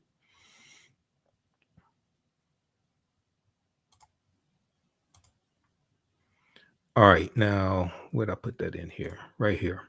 This is page 168 of Nile Valley Contributions to Civilization. So here we see the influence from ancient Kemet on the Greeks and the Romans. And one of the ways we could see, yes, in the architecture and things like this, but you can see it in the deities that they're worshiping. So we had the Houthi with the ibis head, the head of an ibis, the head of a bird, the Houthi with the staff, and it has a snake wrapped around each staff. Okay, and one snake is wearing the crown of Upper Kemet, Upper Egypt. One staff is wearing the crown of Lower Kemet, Lower Egypt. All right. And it says here for the information for Dehuti, the netter of science, writing, measurement, divine articulation of speech and medicine, holds in his hand two staffs with entwined snakes. One serpent wears the crown of Upper Kemet, the other wears the crown of Lower Kemet. Dehuti, who the Greeks call Thoth, okay, the Dehuti is referred to the Greeks by the Greeks as Thoth, Thoth. Now, the second picture you see Hermes, and you hear Hermes Trismegistus, and Hermes ties into Freemasonry because Hermes is said to have written the books that are used in Freemasonry. Now, Hermes was the Greek equivalent of Dehuti. He is shown carrying a staff which has two entwined snakes. It was called the staff of Hermes. In Greek mythology, he was associated with wisdom and the Hermetic sciences. The Hermetic sciences were named after Hermes. Hermes is the influence of Hermes is Dehuti, coming from ancient Kemet. Now, amongst the Romans, you have Mercury. Okay, now it says Mercury is Greek, but it's actually Roman. You have the Roman deity Mercury with the wings on his helmet, and he has wings on his feet, and he has a staff with the wings of Ra and a sun disk, and the staff is called the caduceus. The caduceus is a universal symbol of medicine, but the caduceus that Mercury carries comes from the two staffs that Dehuti carried. Okay, it's a reinterpretation through this European cultural filtration system coming from ancient Kemet. Now, Mercury is the Roman version of Hermes and Dehuti, and he is similar in all aspects.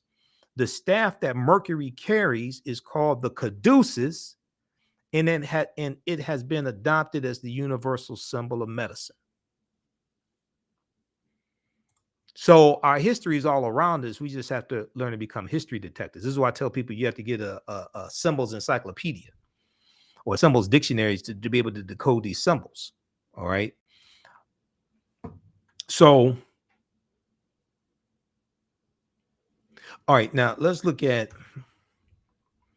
lastly,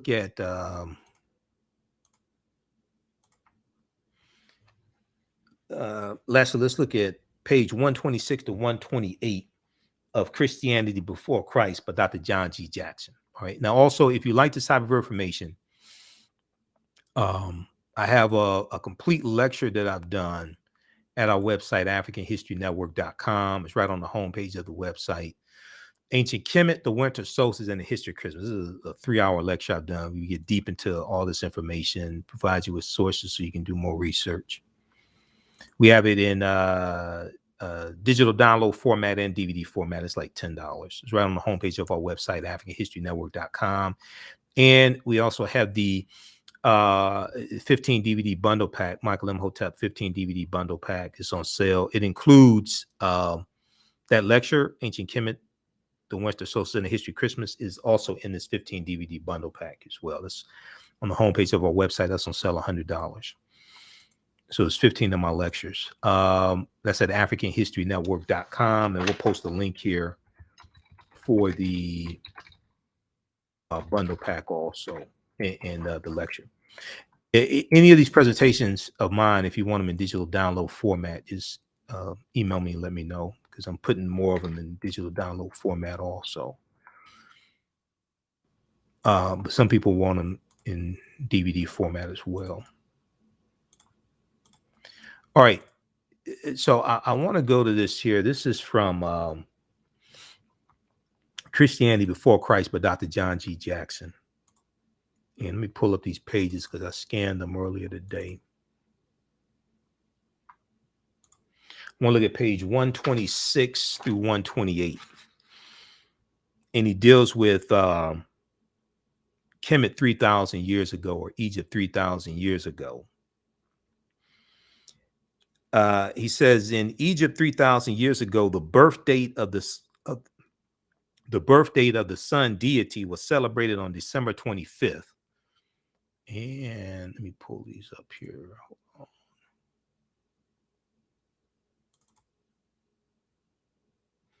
on. Okay, let's look at this here. And I'm gonna try to zoom in on this. I did a lot of preparation for today's show.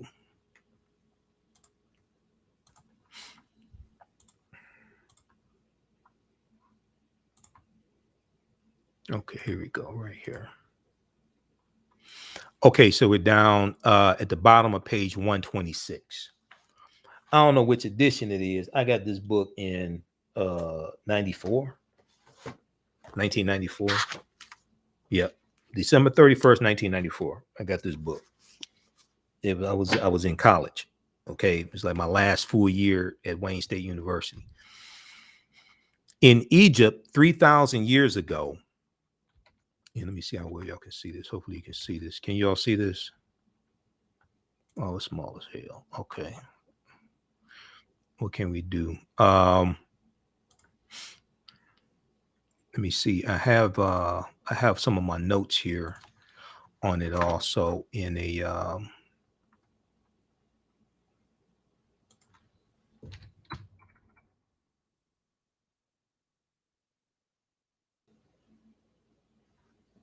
I have some of my notes here in the word presentation, so we may be able to pull it up like that. Let's zoom in on this here. See if you can see this better. View, zoom. Let's do this at 200%.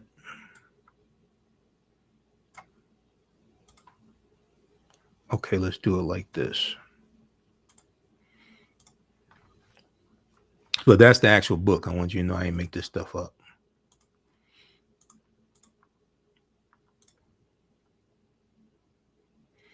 These are some of my notes on the history of Christmas. Christianity Before Christ by Dr. John G. Jackson, page 126 to 128. In Egypt 3,000 years ago, the birth date of the sun deity was celebrated on December 25th. The first day to noticeably lengthen after the day of the winter solstice, December 21st. After the day of the winter solstice, December 21st. Now, at midnight, at the midnight hour on the first minute of the 25th of December, the birthday of the sun was commemorated. This is in ancient Kemet.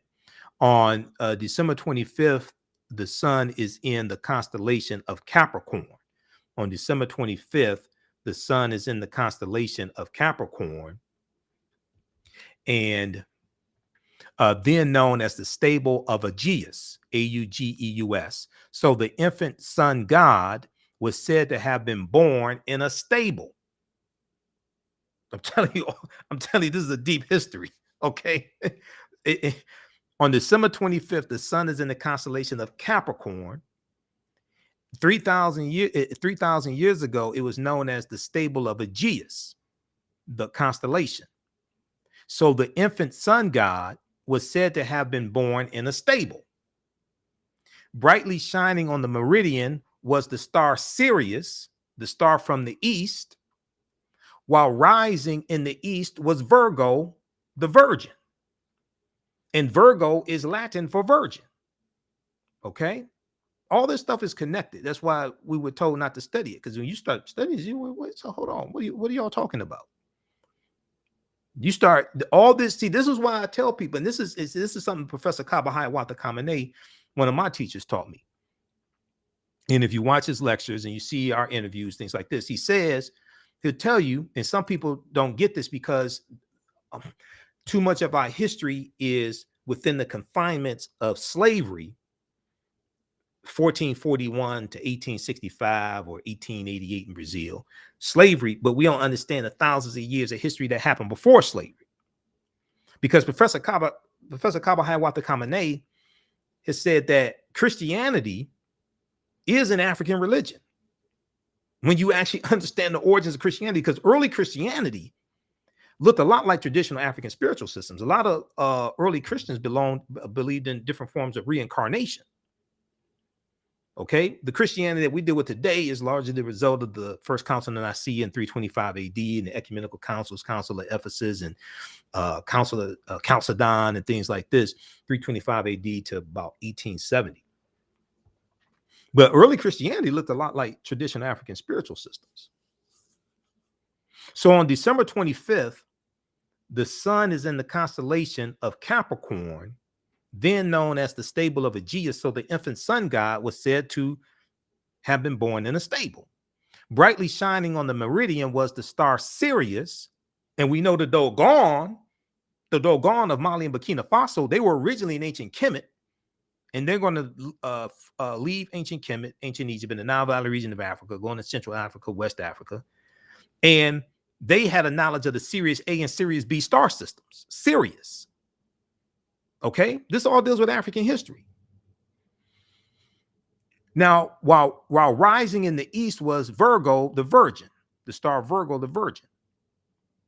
Rising in the east was Virgo, the Virgin, with the horizon passing through the constellation Virgo, while the horizon passing through the center of the constellation. To the right of Sirius was the constellation Orion, the great hunter. Now, originally Orion was of Asar, with the three stars in his belt. Okay, and the star Sirius is in the constellation of the big dog. Okay. The big dog, Canis Major, the big dog, and Canis Minor, the small dog. Okay, Sirius A and Sirius B. Now, to the right of Sirius was the constellation Orion, the great hunter, with three stars in Orion's belt. Originally, Orion was the constellation of Asar, okay, or Osiris.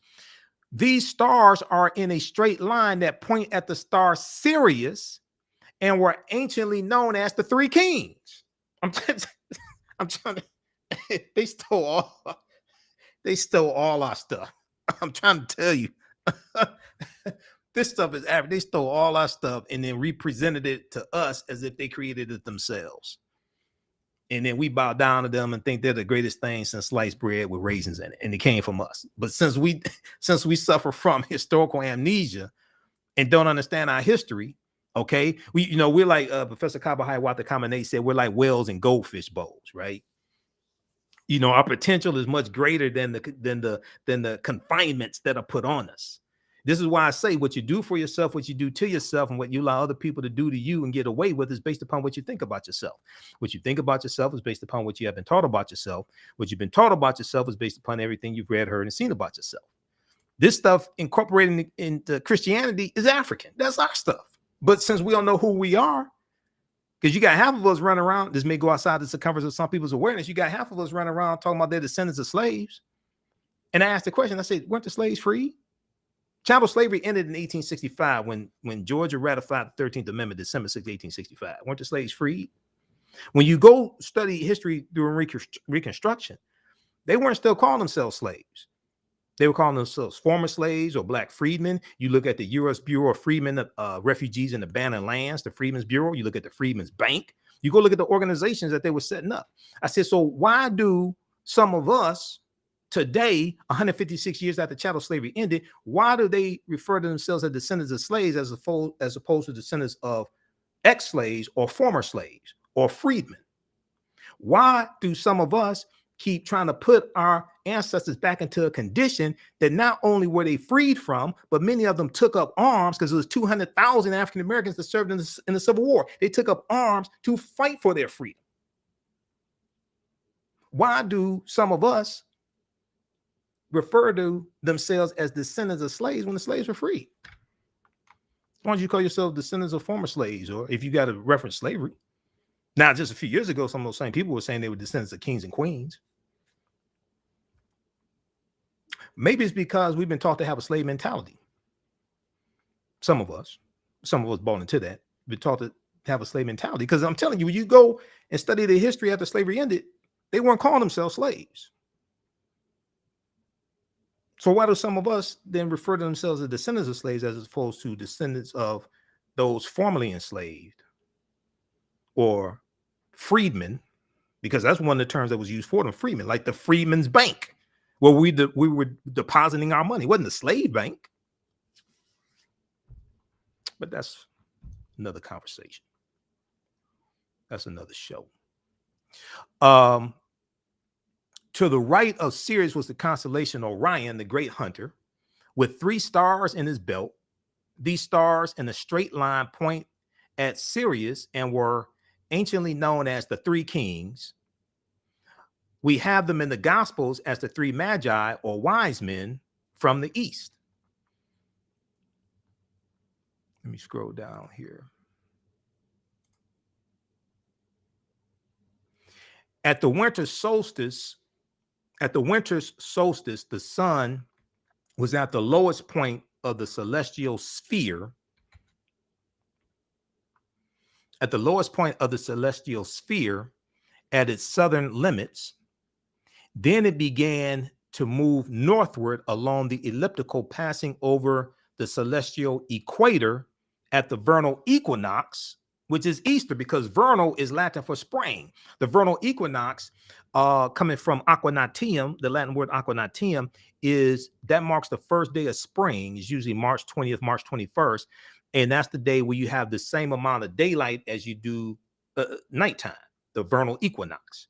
And Easter is celebrated on the first Sunday following the first full moon, following the vernal equinox. That's when Easter is celebrated, and they recalculated when Easter is going to be celebrated based upon, this is one of the reasons why the Gregorian calendar was introduced. That was a result of the Third Council of Trent of 1563, one of those ecumenical councils. Okay. All right, there's a long story behind that. Let's just keep going. So the crossing of the sun from the south to the north side of the equator was the origin of the festival of the Passover. The crossing of the sun from the south to the north side of the equator was the origin of the festival of the Passover. When the sun passed over the celestial equator 3,000 years ago, it was situated in the constellation of Aries, the lamb or ram. So the lamb became the symbol of the sun god, the lamb. This suggests the origin of the paschal lamb, widely known as the symbol of the crucified Christ. Several of the sacrificed saviors were said to have been crucified in the heavens, but not literally. All this, I'm telling you, they stole all that stuff. When you go read this, you study this. I read Christianity Before Christ back in 1994. This stuff is deep. I mean, this deals with astronomy. This is why the celebration of Christmas is like, okay, you don't have to celebrate Christmas, but you better damn well go study the origins of Christmas, because it reconnects you to yourself. Just as the 13 pieces of Asar were remembered, he was dismembered, 14 pieces dismembered, 13 pieces remembered, and he was resurrected. And the 14th piece was the Tekken, which is what the Washington Monument is, because we know 50 of the 56 signers of the Declaration of Independence were Freemasons. And the foundation of Freemasonry comes out of ancient Kemet, ancient Egypt. All this reconnects you to yourself. This is why when I hear people talk about we descendants of slaves, I'm like, Negro, are you crazy? You haven't really studied your history then. If that's what you want to claim, you really haven't studied your history, because they didn't call themselves slavery after slavery ended.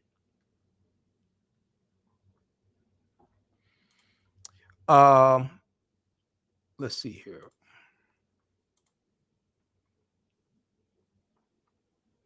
Okay, so we got that. And look at Christianity Before Christ by Dr. John G. Jackson. He goes through, breaks this stuff down. That's a deep, deep book. stars in line with point Sirius A and all this stuff, man. It's deep. This gets it to the doggone. They stole all this stuff, man. And then they put out toys and everything off of our history. People running around talking about we descendants of slaves.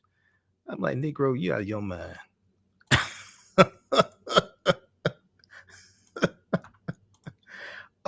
Let's see here.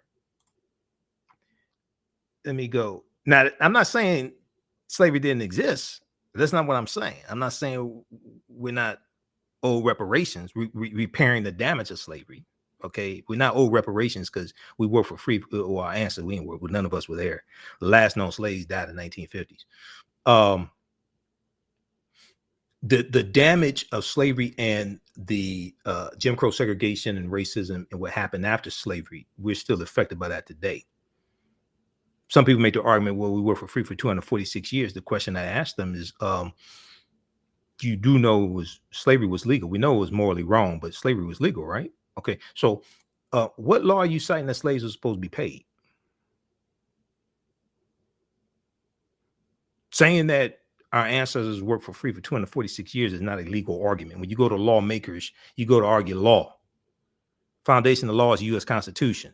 This is why I said Article 1, Section 9, Clause 1 of the U.S. Constitution lays the foundation for a legal argument for reparations, but people don't want to do it. They want to say we worked for free for 246 years. No, our ancestors worked for free. None of us were there for 246 years. It was legal not to pay them. That's not a legal argument that they didn't get not paid. We know it was wrong. We know it was morally wrong, should not have happened, but that ain't a legal argument.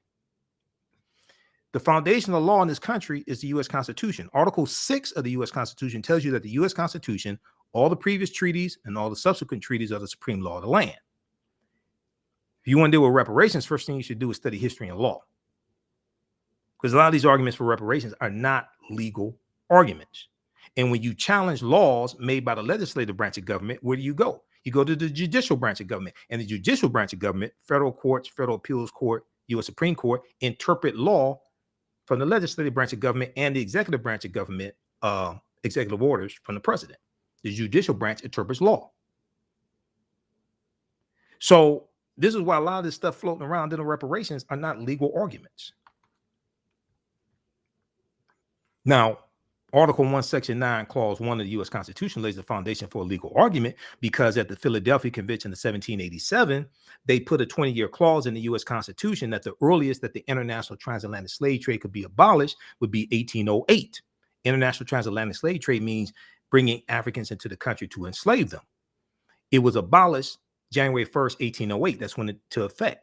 U.S. Congress passed a bill March 2nd, 1807 to abolish the international transatlantic slave trade, and the U.S. government entered into international treaties with other European countries to abolish the international transatlantic slave trade.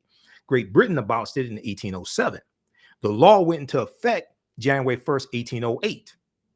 Why? Because that's the earliest the U.S. Constitution said that the international transatlantic slave trade could be abolished. But we don't understand history or law, so we don't know none of this stuff. So what that means is all the Africans that were brought to this country from January 1st, 1808 through July 1860, when the Clotilda came into Alabama, was all illegal based upon federal law. There are court cases of white men who were caught bringing Africans into the country illegally, and they were prosecuted. But we're not making legal arguments for reparations because we haven't studied history and law. And one of the foundations for that argument is the U.S. Supreme Court case of the Amistad of 1841. Joseph and Q give us free. Where'd they go to get their freedom? U.S. Supreme Court. What did the U.S. Supreme Court rule? They ruled that they were never slaves. They ruled that they had a right to take up arms and defend themselves, the mutiny on the slave ship. And they granted their freedom because they ruled that it was illegal for the Amistad slave ship to come into U.S. waters in the first place because the international transatlantic slave trade had been abolished and it was illegal. How do we know? Archives.gov. What's archives.gov? Well, official website of the National Archives. You know they had some of the original court documents from the Amistad slave ship case of 1841 there. How do you know? Because I read them. You go to Amistad case. Just go to archives.gov and search for the Amistad case. They got all the information there. This stuff is not hidden. We just haven't been taught to research this stuff. It's not hidden. It's a free website. You don't need to read Metal Netter to be able to read this. Just go search for Amistad. It comes up. The Amistad case, February 1839, a Portuguese slave hunters abducted a large group of Africans from Sierra Leone, blah, blah, blah. Primary sources, they show you they have some of the original court documents there. Click right here see. Okay, this up right here. This is crucial. This abduction, when they go through, break this down, this is the National Archives, U.S. National Archives. This abduction violated all of the treaties in existence. See, now you're talking about law. Okay, we didn't get paid for 246 years. What law are you citing slaves are supposed to be paid? Was it a law in the colony? Was it a law in the state? Was it a law in federal law? Because if it's a law in the state, that doesn't transfer to other states, because other states had different constitutions, different states had different laws. This abduction violated all of the treaties in existence. And you can click there to read more, but we don't have more time to deal with that, so you can check that out yourself. Okay, so share that at your next reparations conference, so we can deal with legal arguments for slavery, or for reparations, repairing the damage, and relate all of that history to how we're negatively impacted by the structural inequities today that are shaped by the history of slavery, Jim Crow segregation, redlining, racism, health disparities, all that ties right into today. But you have to, it has to, but your argument, especially for repairing the damage of slavery, needs to be, you need to have a legal argument, because what people don't talk about is what happens when it gets challenged in court. It's just like the debt forgiveness for Black farmers that was in the American Rescue Plan, the $1.9 trillion American Rescue Plan. It's tied up in court because white farmers are suing, saying you're violating our constitutional rights because we can't get debt forgiveness, and you giving it to Black farmers and Native American farmers and Latino farmers, and our constitutional rights are being violated. Well, they ain't going to the legislative branch of government to challenge that. They're going to the courts, and they're dealing with a bunch of Trump judges, some of the 225 federal judges that Donald Trump and Mitch McConnell got confirmed. Because Donald Trump changed the landscape of the federal judiciary. Okay, I'm not talking about the 3 Supreme Court justices he got rammed through. Now it's a 6-3 conservative court. I ain't talking about that. I'm talking about the federal courts. All right. Okay, so if you like this type of information, visit our website, AfricanHistoryNetwork.com. AfricanHistoryNetwork.com. One, you can register for the online courses I teach on Saturdays and Sundays. Now we have these in a bundle pack. All we do the sessions live. They're all archived and recorded. You can go back and watch them anytime. You can watch them now as soon as you register. From this one class I teach on Saturdays, from the Civil War to the Civil Rights Movement and Black Power, 1865 to 1968. And so we deal with history leading up, what leads up to the Civil War taking place. I deal with the Louisiana Purchase of 1803. Start there, the Louisiana Purchase of 1803. And we go through and look at the Civil War, 1861 to 1865. We look at Reconstruction, 1865, 1877, Jim Crow era, and the rewriting of the state constitutions to suppress African Americans. All this history, what's taking place right now in the state legislatures, Republican-dominated state legislatures. That's what happened after Reconstruction ended. Okay, especially you look at the Mississippi State Convention of 1890. All right, so we have this class here. And as soon as you register, you can watch the class we just did this past weekend. And then the other class that I teach is Ancient Kemet, the Moors, and the Ma'afa, Understanding the Transatlantic Slave Trade, what they didn't teach you in school. We go deep into this history. We do thousands of years of history. For both of those classes, I do a PowerPoint presentation, book references, articles, video clips. Some of these slides here that I show, a few of those are from my class, Ancient Kemet, the Moors, and the Ma'afa, Understanding the Transatlantic Slave Trade, what they didn't teach you in school. Okay, so we're teaching a class this Sunday. I have to change the date. We're doing a class this Sunday. Sunday is we'll do a class on Kwanzaa, because as far as I know, I won't be anywhere for Kwanzaa. Well, for the first day of Kwanzaa, I'll be at the Charles H. Wright Museum of African American History for the fourth day of Kwanzaa, Ujamaa, on December 29th. So we do the sessions live. All the sessions are archived and recorded. You can go back and watch them anytime. From the Civil War to the Civil Rights Movement and Black Power is on sale $50. Understanding Transatlantic Slave Trade is on sale $60. They're regularly $130 each. We have a special bundle.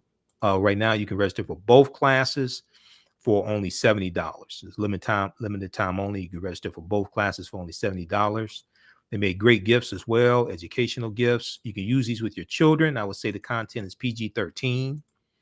Okay, it's not crazy. I'm not doing a bunch of cursing and things like that. Okay, it's not like that at all. It's very well documented. So we use book references, articles, video clips, etc. And you don't have to buy any of the books that I reference to be able to follow along in class. Okay. So you can watch from around the world. As soon as you register, you can start watching the content, and you can join us in class for our next class as well. All of my DVD lectures and digital downloads are at our website, AfricanHistoryNetwork.com, including Ancient Kemet, the Winter Solstice, and the History of Christmas. I think that's $10. It's a 3-hour lecture. We have it in digital download format also. It's in the 15 DVD bundle pack. Also, the one on Christmas is in the 15 DVD bundle pack also. Michael Imhotep 15 DVD bundle pack. 15 of my lectures. It's on sale $100. So we have that. It's all at AfricanHistoryNetwork.com. All right. If you like this type of information, also you can support the African History Network. $ the AHN Show through Cash App. $ the AHN Show through Cash App. So this really helps us a lot to keep doing the research, stay on the air, keep broadcasting. Usually December and January are usually like very slow months as well. So this helps us stay on the air and cover some of the expenses. This is our official Cash App account, $ the AHN Show, SHOW. When you go to it, it says Michael, shows my picture there. These other ones are fake African History Network Cash App accounts. I don't know who set those up. I'm trying to find them. I don't know who did that. And if you want to set it up for a recurring donation, I know you can do it. I'm not sure if you can do it to Cash App. I know you can do it to PayPal. So we'll post the information for PayPal, and it's at our website, AfricanHistoryNetwork.com. All right. African American business owners, post the name of your business here on the thread of the broadcast. We'll let you know how you can advertise with the African History Network. Current promotion: buy 1 month, get 2 months free. And we can create a commercial for you also, and it airs when we rebroadcast our shows on our social media platforms, but also it's in the audio podcasts of our shows. We're on 10 different audio podcast platforms: iHeartRadio, iTunes, on Facebook Podcasts, Stitcher. So we can create a 30-second to 60-second commercial for you if you don't have one. And in the air, and when we rebroadcast these shows on our social media platforms and in the audio podcast of our shows as well. All right, look, we have to get out of here. Thanks for tuning in to the African History Network show. We'll be back tomorrow. We're on Monday through Friday, 11 p.m. to midnight Eastern Standard Time. Sundays, 9 p.m. to 11 p.m. Eastern Standard Time. Remember, right now it's correct wrong behavior. It's not over till we win. Wakanda forever. And we'll talk to you tomorrow. Peace. Health and well-being have long been a taboo subject in the so-called African American community.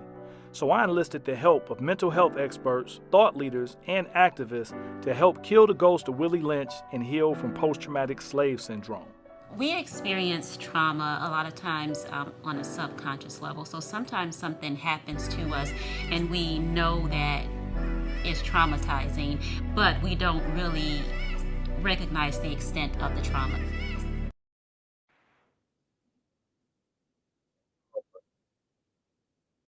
African Spirit Cards specialize in the design and printing of high-quality African-centered note cards and stationery. African Spirit Cards breeds and rejoices in the African and African American experiences.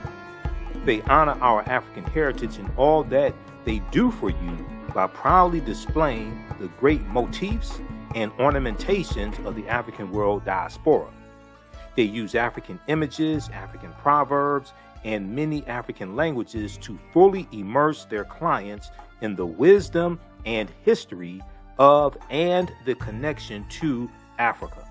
They understand the importance of having images around us that reflect who we are. These images also illustrate where we came from and what we desire to be. They are here to serve you. Follow them on Instagram at African Spirit Cards, that's African with a K. They have a wide selection. Check out their holiday selection at etsy.com/shop/African Spirit Cards. That's Etsy, ETSY. You can give them a call at 313-995-3579, 313-995-3579.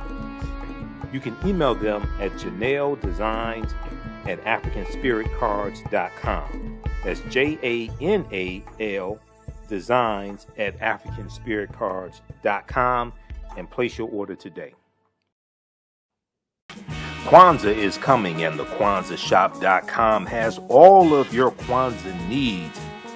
Order your Kwanzaa set today, which includes a kinara, candles, a mat, a cup, the African American flag, and a basket. Visit thekwanzaashop.com, thekwanzaashop.com. They have kinara sets, which include a candle holder, candles, a mat, and a cup. Kwanzaa is December 26th through January the 1st. Add the early bird discount code for 10% off your order placed before November 28th.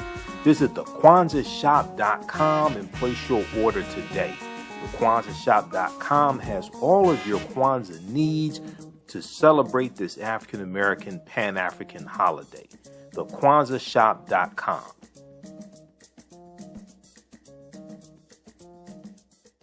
Black on Purpose Television Network. Yes, Black on Purpose Television Network. All black, all positive, all the time. The largest black-owned streaming television network in the world, bringing our people together worldwide, controlling our messages, our stories, our way. Black TV the way it should be. Black music, Black history, and more. 30+ channels, thousands of shows. Black on Purpose Television Network. Subscribe now. Soul in Motion, celebrating 38 years in the arts. This energetic ensemble of dancers and drummers was started by percussionist Michael Friend and is led by choreographer Associate Director Pam Lassiter.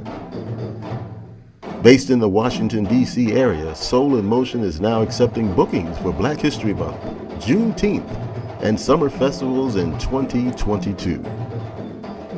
Soul in Motion is also available for more intimate events like naming ceremonies and weddings. To find out more or to book your date, call 240-452-1349 or send an email to info@soulinmotion.org. Be sure to check us out on Facebook, Instagram, and YouTube. Soul in Motion, celebrating our history, our culture, our future. Soul in Motion, theater, African dance, and drumming since 1984.